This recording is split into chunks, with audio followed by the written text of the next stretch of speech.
那我们今天来说说关于德国《世界报》当时对你说你是中国政府的义务宣传员这个事情，我们展开或者我们回顾一下啊。当时德国媒体为什么说你是中国义务宣传员呢？他们不是说我是一个 propagandist， 他们说我很可能是的，对。德国媒体用的是虚拟语气，对吧？虚拟语气。propagandist 这个中国 wäre könnte ja sie könnte eine Propagandistin sein， 他们是这样写的。对。他们写的是这样，他写我被别的中国人怎么说？操纵、利用的。对。然后他们也是说，我们不太清楚他知不知道他被利用了，所以他们让大家觉得我自己可能没有什么问题，但是你后面的人都对我有影响，但是我觉得他们还想骂我。说实话，我真的是这样。所以经过德国《世界报》一报道之后，那全德国都知道你这个人了。可能不是全德国，但是看过这报道的人，对，很大的一部分，因为我发现这个文章有一个 paywall， 说明你先得付钱，然后可以看到。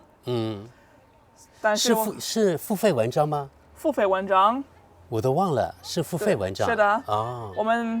但是我那时候我有一个好朋友，他已经有一个这样的 abonnement，所以他把那个文章发给我们。如果没有这个朋友的话，我并不知道这个文章出发了，因为他们也并没有提醒我。他们就2天之前给我一些问题，然后他们就说，你说德国《世界报》？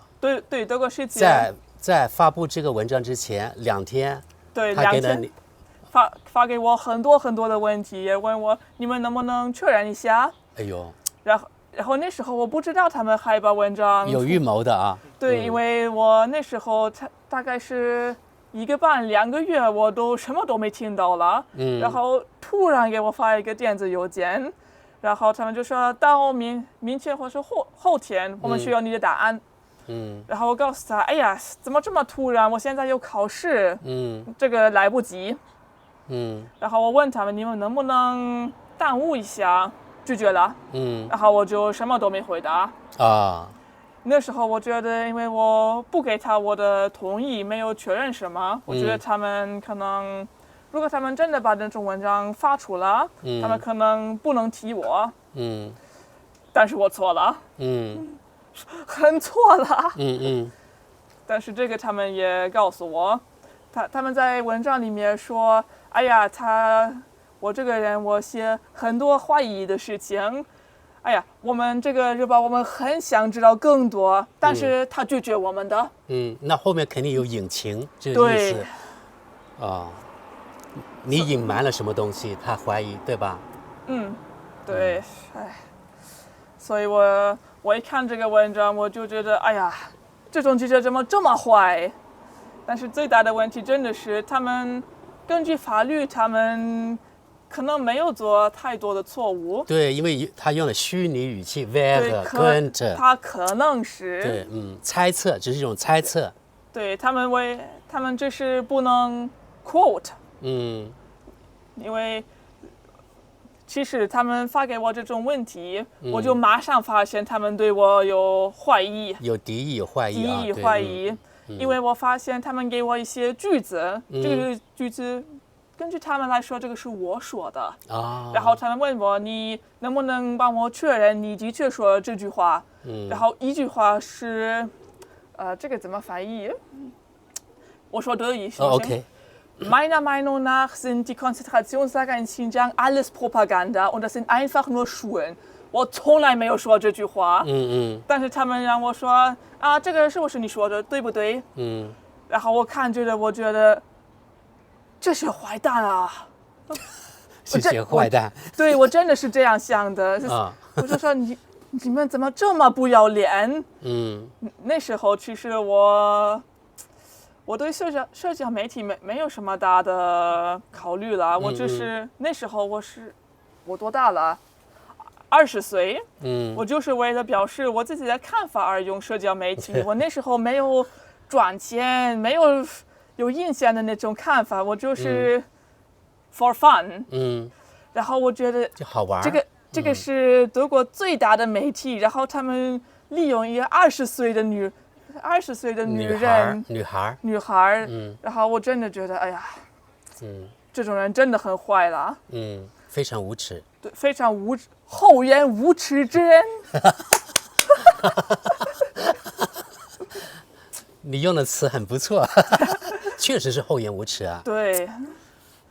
但是我刚才说过了，他们的那种做法很专业的，他们知道怎么让我看起来我是坏人，但是实际上他们并没有说。对，然后让你无力反击他们。对，因为这个文章以后，大家都觉得我是一个 propagandist， 但是如果我真的想打公司，他们可以说，哎呀，这个是我们从来没有说过，我们说他可能是一个。对，所以这个东西真的很累死我了。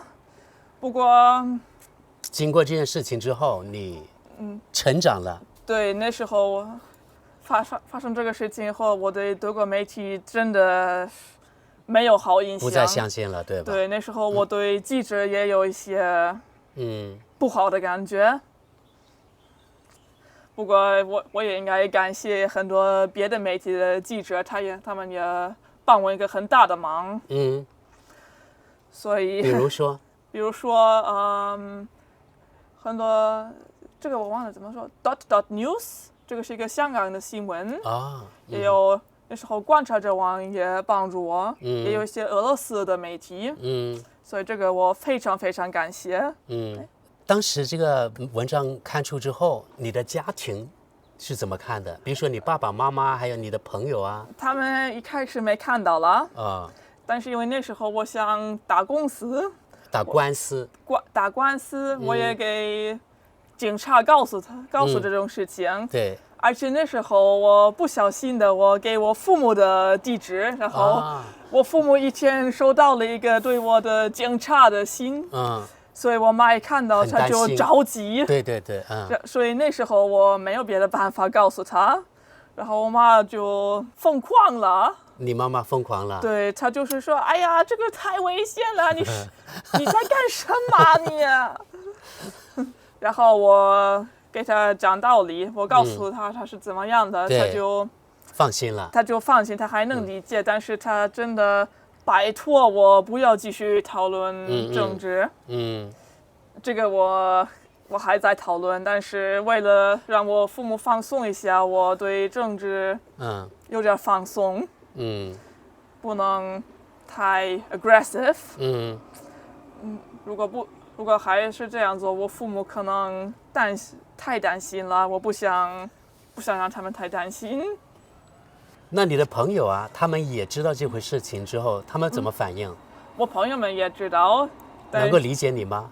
朋友们都能理解我就不相信那个《世界报》说的东西，对吧？对，他们也不相信。而且他们知道我是他的朋友，我没有什么怀疑，我就是可能有一个跟很多人不一样的看法。对。但是我一告诉他们，他们也觉得这种记者的做法很坏。在德国，特别在德国媒体，你是不能够说中国好的东西的。对，其实那时候我觉得我没有说太过分的事情。但是对德国媒体来说，你已经太过分了。我已经太过分了。对。我那时候我一直觉得我是一个20岁的大学生，谁怕我？所以我发现有一些德国记者想采访我其实有点吃惊了。但是我觉得，这个可能是一个很好的机会。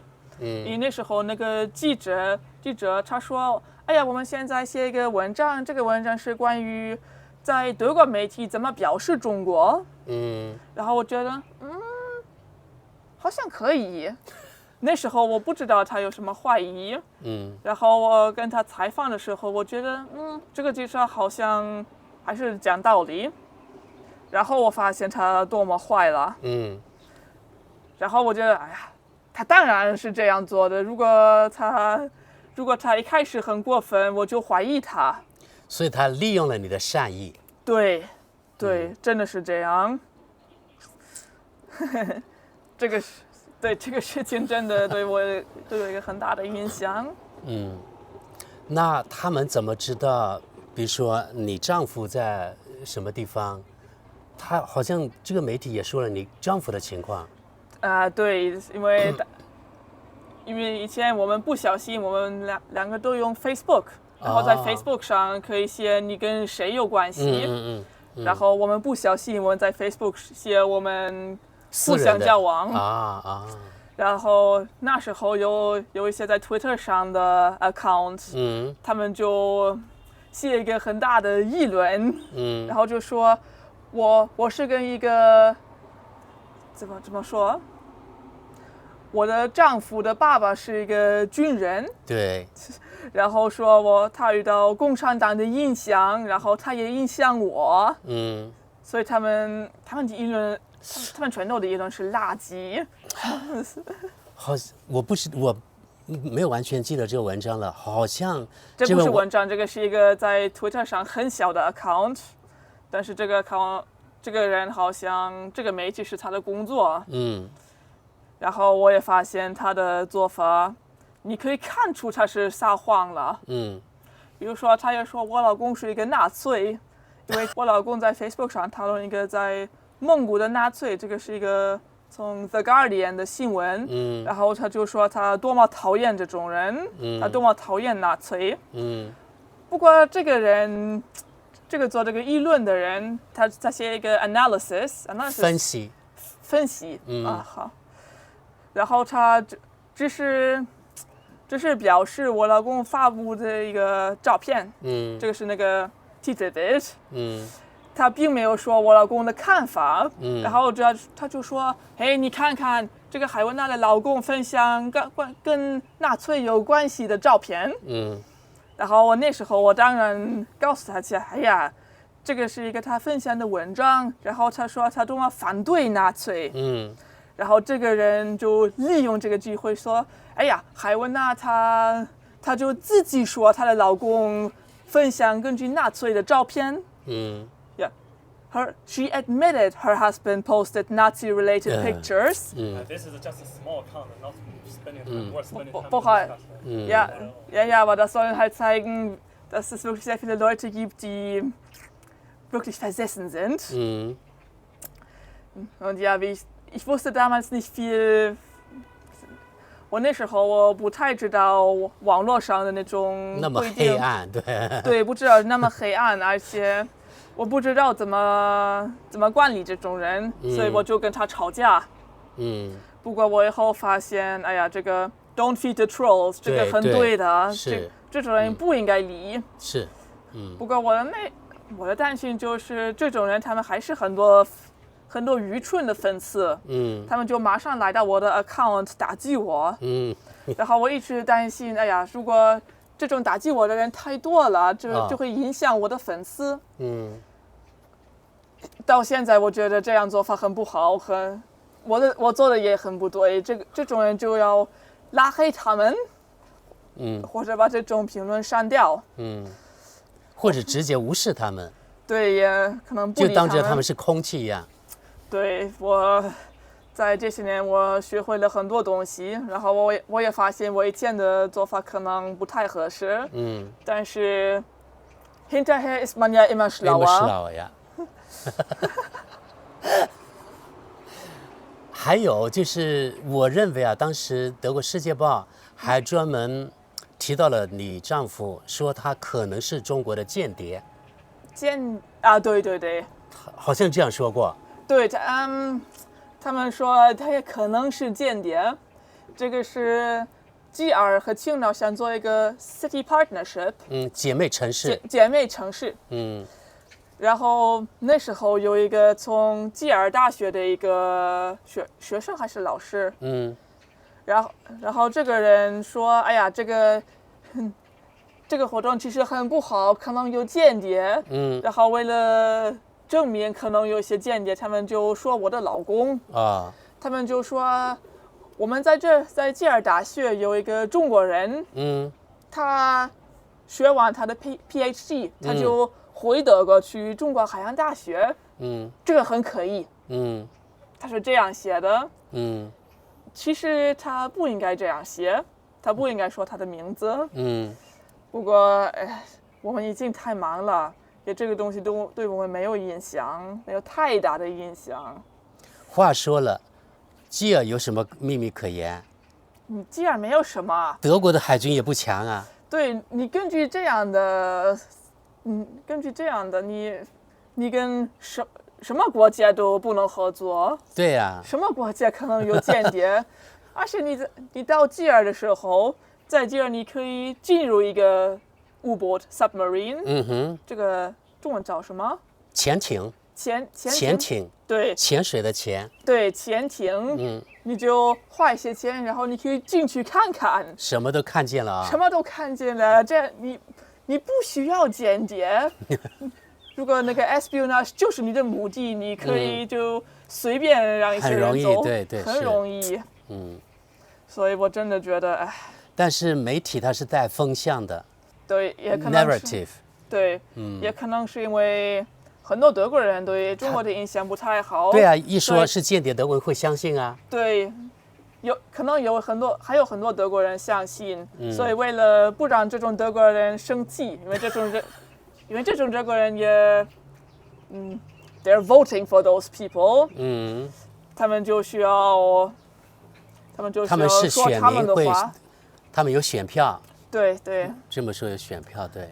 但是我年轻朋友们，他们都觉得这样做的很愚蠢。对。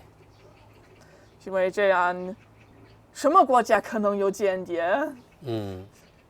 如果你真的太担心你国家的安全，你不能跟谁合作？